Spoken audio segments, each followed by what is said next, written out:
اب یہاں نوٹ کیجیے کفر کون سا کیا، یعنی یہ کہ وہ رب مان رہا ہے اللہ کو اور رب کے ساتھ اس نے کسی اور کا ذکر نہیں کیا ہے۔ مطلب یہ کہ آخرت کا انکار در حقیقت اللہ کا انکار ہے۔ اگر تم آخرت کے بارے میں جو کہہ رہے ہو کہ نہیں میں نہیں سمجھتا کہ یہ کوئی ہونے والی بات ہے، تو چاہے تم اللہ کو اقرار کر رہے ہو لیکن حقیقت میں اگر آخرت کو نہیں مانتے تو گویا کہ اللہ کا انکار ہے۔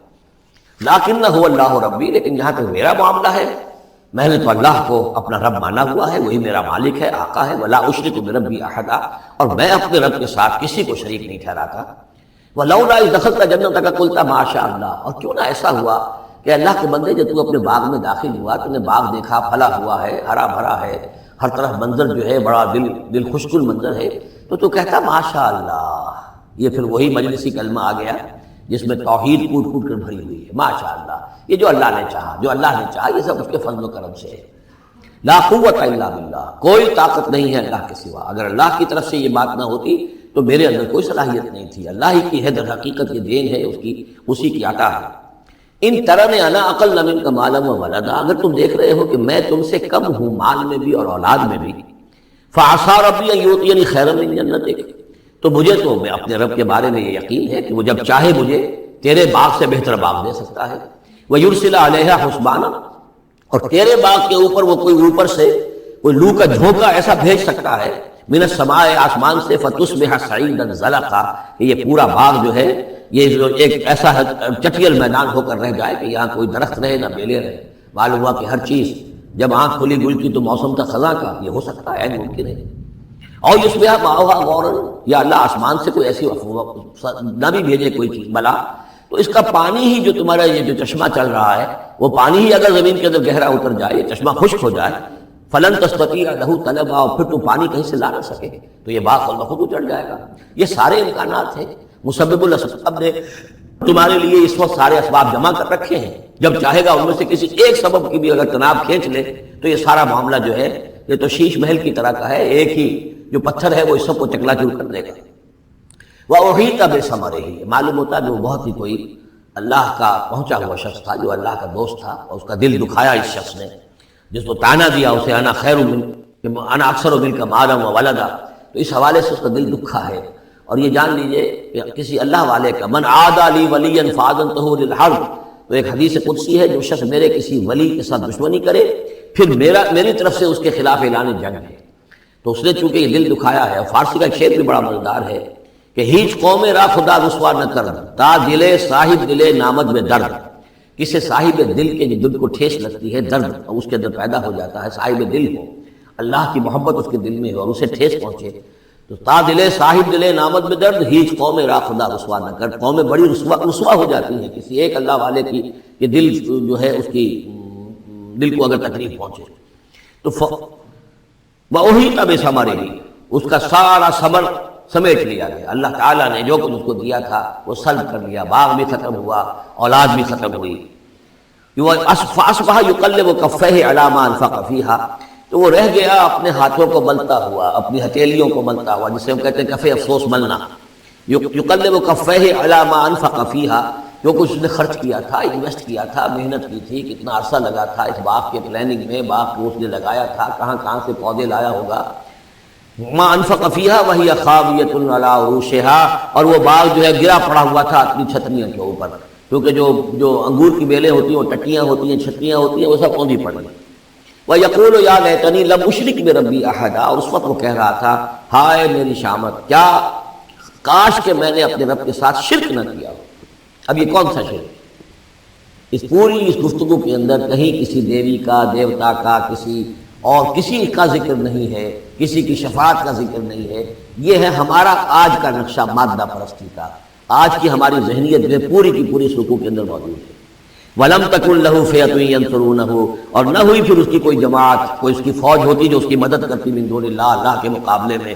وَمَا كَانَ مُنْتَصِرًا، اور نہ ہی وہ اس قابل تھا کہ کسی سے انتقام لے، کس سے انتقام لے، سارا فیصلہ تو اللہ کی طرف سے ہوا ہے۔ هُنَالِكَ الْوَلَایَةُ لِلَّهِ الْحَقِّ، یہاں تو حکومت اور اختیار کل کا کل اللہ ہی کے لیے ہے، سچے اللہ کے لیے جو الحق ہے۔ یہ ولایا ہے واو کے زبر کے ساتھ۔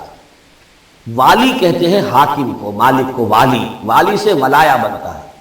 ولی کہتے ہیں دوست، پشت پناہ، اور اس سے ولایا بنتا ہے۔ ولایت باہمی، اللہ ولی الذین آمنوا یخرجهم من الظلمات الی النور، اور الا ان اولیاء اللہ لا خوف علیہم ولا هم یحزنون، یہ ولایت ہے واو کے زیر کے ساتھ۔ اور والی ہونا کسی کا، فلاں ملک کا والی فلاں تھا، یعنی وہاں کا حکمران تھا، بادشاہ تھا، تو یہاں کی بادشاہی، یہاں کا اختیار، ہنالک الولایۃ للہ الحق، کل ولایت اللہ کے حق میں ہے۔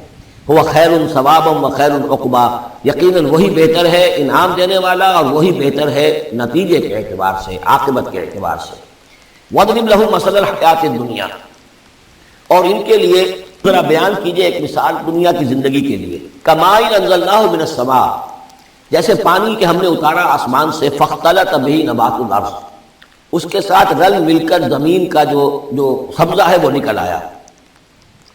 فَأَصْبَحَ حَشِيمًا تَذْرُوهُ الرِّيَاحُ، اب یہ ایک لمبی بات ہے جسے مختصر کیا گیا کہ پھر کچھ عرصے کے بعد وہ سبزہ جو ہے وہ زرد پڑ جاتا ہے، پھر دھوپ کے اندر سوکھ کر پیلا ہو گیا، پھر چورا چورا ہو گیا، پھر وہ چٹیل زمین کی زمین رہ گئی۔ تو زندگی کا یہ سمجھیے کہ جیسے فصل لے لیجئے، کھیت کے اندر آپ نے بیج ڈالے ہیں، ہل چلایا ہے، پانی دیا ہے، اب فصل ہے، لہرا رہی ہے، ہریاول ہے، بڑا دل خوشکن منظر ہے۔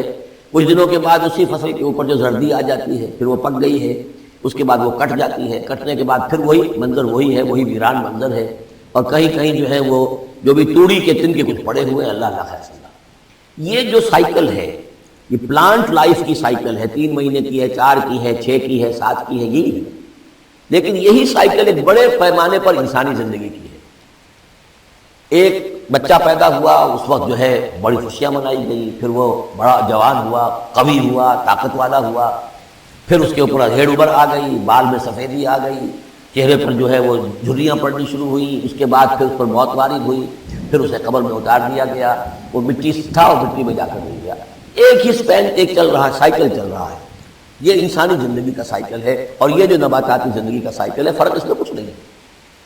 اوپر سے پانی آیا اور زمین کا سبزہ نکل آیا، اوپر سے روح آئی ہے اور ہمارے یہ اجساد اس زمین سے نکلے ہوئے، ان دونوں نے مل کر ہمیں اس حیات دنیاوی کی ایک شکل دے دی۔ روح اوپر سے آئی ہے، زمینی شے نہیں ہے۔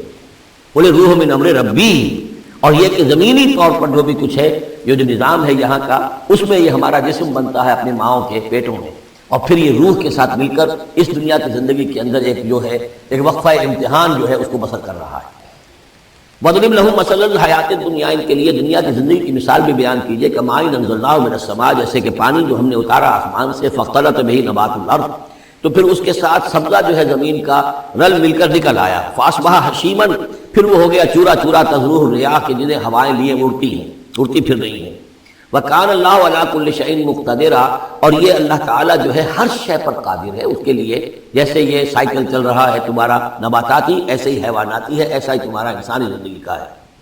المال والبنون زینت الحیات الدنیا، یہ زینت کا لفظ تیسری مرتبہ صورت میں آیا ہے، اور یہ اس کا عبود ہے، میں بتا چکا ہوں آپ کو۔ انا جعلنا ما علی الارض زینۃ لہا لنبلوہم ایہم احسن عملا، پھر آیا ترید زینت الحیات الدنیا۔ اے نبی دیکھیے کہ ان لوگوں کو گمان نہ ہو کہ محمد بھی دنیا کی زندگی کی زیبائش اور آرائش ہی پر رجھے ہوئے ہیں، معاذ اللہ صلی اللہ علیہ وسلم۔ اب یہاں فرمایا یہ دنیا کی زندگی جو تمہاری ہے، اس میں اولاد اور مال یہ تمہارے لیے زیبائش ہے، آرائش ہے، لیکن کتنی دیر کی؟ صرف اس زندگی کا معاملہ ہے، اسی کے لیے یہ ساز و سامان ہے جو برت لو گے، یہ رشتے جو ہیں یہ بھی یہاں ہی کے لیے ہیں۔ آخر میں تو ظاہر بات ہے کہ پھر جو ہے تمہیں اکیلے جا کر پیش ہونا اللہ کی عدالت میں، نہ کوئی باپ تمہارا ساتھ دے گا، نہ کوئی بیوی ساتھ دے گی، نہ کوئی بیٹا ساتھ دے گا۔ کلہم آتی ہے یوم القیامت فردا، اگلی سورہ جو ہے سورہ مریم، اس کے اندر یہ بات آ رہی ہے، اکیلے اکیلے جو ہے پھر وہ اپنا پورا محاسبہ جو ہے اس کو فیس کرنا ہے۔ المال والبنون زینت الحیات الدنیا، مال اور بیٹے یہ دنیا کی زندگی کی رونق ہے۔